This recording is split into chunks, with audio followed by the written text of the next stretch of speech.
And it's this kind of endless sense. So we are enculturated to believe that we aren't enough and thus we need to do more to become something more than what we are. That's part of it. And we're uncomfortable with silence or stillness or just our presence because of this background echo of you aren't enough or this enough or that enough yet. Or you're too much this and you need to work on yourself to be less. Now, there's nothing wrong in the physical world, in this material realm.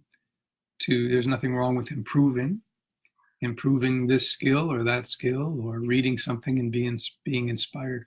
I'm not speaking about these things as being wrong. All of these episodes of the awakened life, and all of two behind the Oz curtain of Oz, is there a little person running around trying to pull the ropes because they don't feel like they're enough, and therefore this you that's in the world is run by that little man behind the curtain, like in The Wizard of Oz?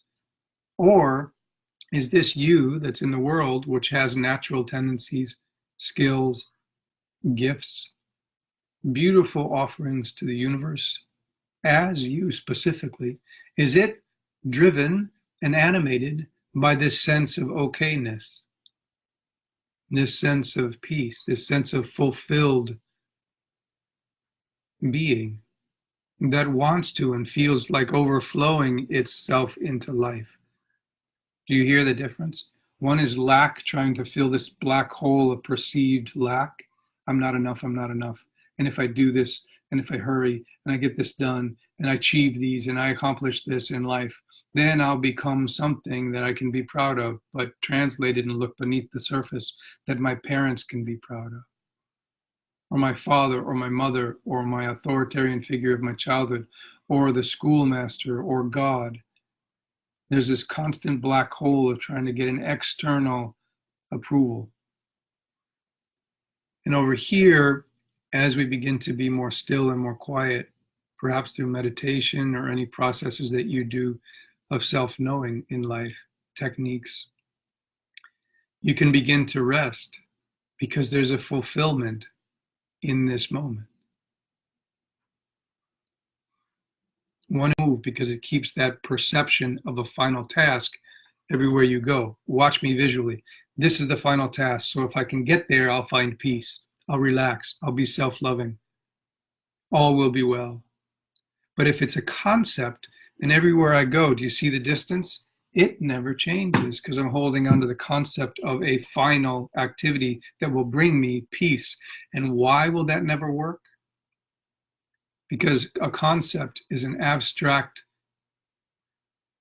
construction of thinking.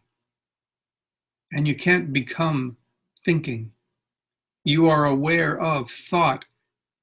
Listen carefully. You are aware of thought. You are the awareness of the thought that says there's a final activity. Watch closely. I'm very spatial, so I utilize space a lot and my body. You are the spaciousness, unbound, not even by this room or this computer, in which the thought, when I get this done, I'll find peace, rises. But instead of trying to go into the thought and live in the virtual perception of it, hey Clint, I'm glad you're here, bro. What we get to do is expand to, or acknowledge the expanded reality, the expansive reality that I am in this moment that I thought I would find by getting something done. Are you catching my drift? The peace that you're seeking. Sure, you can get things done in life and be even actually more efficient without the urgency and the fear. And I'll tell you why. Urgency and fear basically is part of the fight or flight survival mechanism. It's an adrenal gland activity in other organs, but the adrenal gland sends cortisol to the frontal brain, and the frontal brain is shut down to a degree. It's slowed down because you don't have time to think because you're running from a tiger or from your ex or from this situation or towards this final activity that will bring you peace. So actually the cortisol in your brain is shutting down your reasoning, so you aren't thinking as clearly in this urgency mode. with me.